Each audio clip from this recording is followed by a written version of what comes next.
ብሌን ምን ዳግም ከዚህ በኋላ ላንተ ይችን ታክል አልጨነቅም። ክዳኛል ዳግም ጭራሽ የማላውቀው ሰው ሆናል። ከዚህ በኋላ አንተ ለኔ ሞተሃል። እሺ እኔ ግን ከቤት ላባረር ነበር። በጣም ይቅርታ። ለኔ ብለሽ እኮ ያባረርሽኝ እኔ እንዳልጎዳብሽ አይደል? የሳለ እባካችሁ እርዱኝ።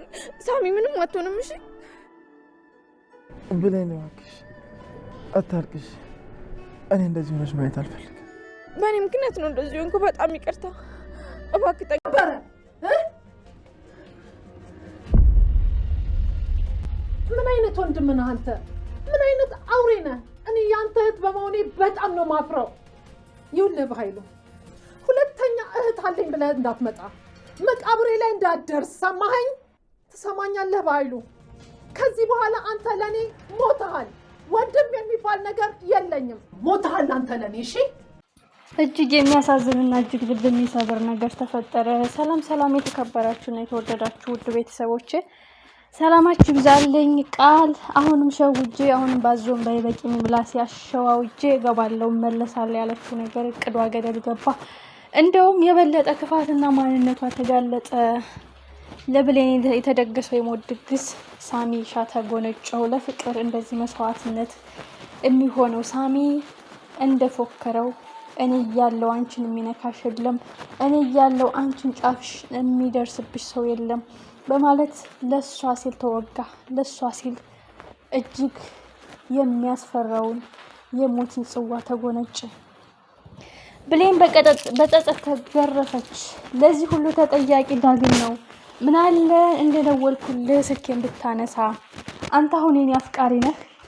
እንኳንስ ያልሆነውን ነገር ያላየኸውን ነገር ብታይ እንኳን እንዴት ለጥላትህ ድግስ ተደግሶለት የሞት ድግስ ዝም ትለዋለህ?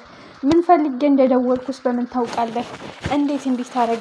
በጣም የሚያሳዝነው ነገር ብሌን ኦልሬዲ በኃይሉ ካገኛት እንደሚገላት እንደሚጎዳት ጠንቅቃ ታውቃለች።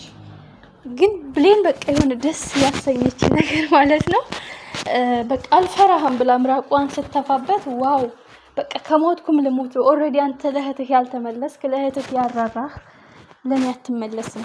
ልትጎዳይ ትችላለህ፣ ልትገለይ ትችላለህ፣ ግን ያለኝን አቅም እጠቀማለሁ ነው። ግን እያየችው እንደዛ እንቋት ይሄን ያህል አረመኔ እንደሆነ ብታውቅም እንደዚህ በአደባባይ ለማመን የሚከብድ ነው። ለማመን ለማሰብ የሚያዳግስ ነው። በጣም የሚያሳዝነው ነገር ለዚህ ሁሉ ተጠያቂ ሰላም ናት። ሰላም አልማዝን ገለሻል ተብሎ እንደዛ ስትሰቃይ ኑራ፣ እንደዛ ስትንቀጠቀጥ ኑራ፣ እንደዛ በጥስ ስትገረፍ ኑራ በኃይሉና ቃል ላይ ክስ አለመመስረቷ ያው ዋጋ አስከፍሏታል ማለት ነው። የበኃይሉን አደገኝነት መሰሪነት በጣም ጨካኝነቱን እየነገራት ሳሚ ሰላም ችላ ማለቷ ነው ይህ ሁሉ መዘዝ የመጣባቸው ማለት ነው። በጣም ያሳዝናል፣ በጣም ልብ ይሰብራል። በዛ ላይ ሳሚ ከዚህ ቤት እንዲሄድ ንገሪው ስትላት ብሌን እንዲሄድ አልፈለገችም። ወይም አትሂድ ትንሽ ቆይ እያለችውም ነበረ። የሰላምን ነገር አደራ እኔ እንግዲህ ልሄድ ነው አንቺ ነሽ የምትጠብቂያት ሲላትም ምን ያህል እየተናነቃት እንደነበርና እየከበዳት እንደነበር አይተናል። እና በጣም የሚያሳዝነው ጉዳይ ሳሚ ሁሉን ነገር ጠንቅቆ ያውቃል። በኃይሉ አንድ እርምጃ ብቻቸውን ካገኛቸው እንደሚገላቸው ቃልም አስመሰላ ገብታ የበኃይሉን ጉዳይ ለማስፈጸም እንደሆነ ወደዛ ቤት እንደሚገባው ጠንቅቆ ያውቃል። የሚያሳዝነው እና በጣም ልብ የሚሰብረው ጉዳይ አሁን ወይዘሮ ሰላም የመጨረሻ ውሳኔ መወሰን እንዳለባት የሚሰማት ጸጸት ነው። አስቡት እንግዲህ ብሌንን ለምን ላኳት? ለበኃይሉንስ ለምን ዝም አልኩት? ወንድሜ ቢሆንስ እሱ መች ራራልኝ? የእናቴ ልጅ ብዬ ሳዝንለት እሱ መች ከቁብ ቆጠረኝ? እኔን መቃብሬን ቆፍሮ አይደል ሲደግስልኝና ቀን ሲቆጥርልኝ የነበረው በማለት ሁሉም ነገር ትርምስ ነው። ግን ሳሚ የእውነት ሙቷል ወይ ነው ኮሽን ማርኩ ጥያቄው። ሳሚ እነ ሰላምን ለማንቃት የበኃይሉን መቀመቅ መውረድ ለማየት ይሆን ሙቷል በሚል እሳቤ ወደ ተሻለ ሕክምና ከበኃይሉ ተደብቆ የሄደው እንዲህ የተደረገው? በጣም የሚያሳዝነው ጉዳይ ሳሚ ከሞተ ሁሉም ነገር ትርምስምሱ ነው የሚወጣው። ዳግምም ብሌን ከአጠገቤ እንዳትደርስ፣ እንደውም በኃይሉ ሳይሆን አንተ ነው የገደልከው። ምክንያቱም ሰውን መርዳት ባለብህ ጊዜ እንደ መርዳት አንተ ቅናትና ልክህ። ሰላም ራሷን አሳልፋ ለፖሊስ እጇን ልትሰጥ ስትል እኛ ተረባርበን ባናድናት ህግ ሂዳ እጇን ትሰጥ ነበረ። ይህ ነው ብልጠት፣ ይህ ነው ብልሃት። ሰላምን ለማዳን ከሳሚ ጋር የነበረህን ጥብና እልክ ወደ ጎን ትተህ የሰው ህይወት ለመታደግ የሰው ጸጸት ከወንጀል ነፃ ለማድረግ በጸጸት የምትሰቃይ ምስኪን ሴት ለማዳን እንደተባበር ነው። ይህንን ልክና ተንኮልክን ትተህ ወደ ጎን ብትለው እሱ አይሞትም ነበረ። እንደውም ተጠያቂው አንተ ነህ በማለት እንግዲህ ከዳግም ጋር ከባድ ግብ መፈጠሩ አይቀርም። በጣም የሚያሳዝነው ጉዳይ የቃል መጨረሻስ ምን ይሆን?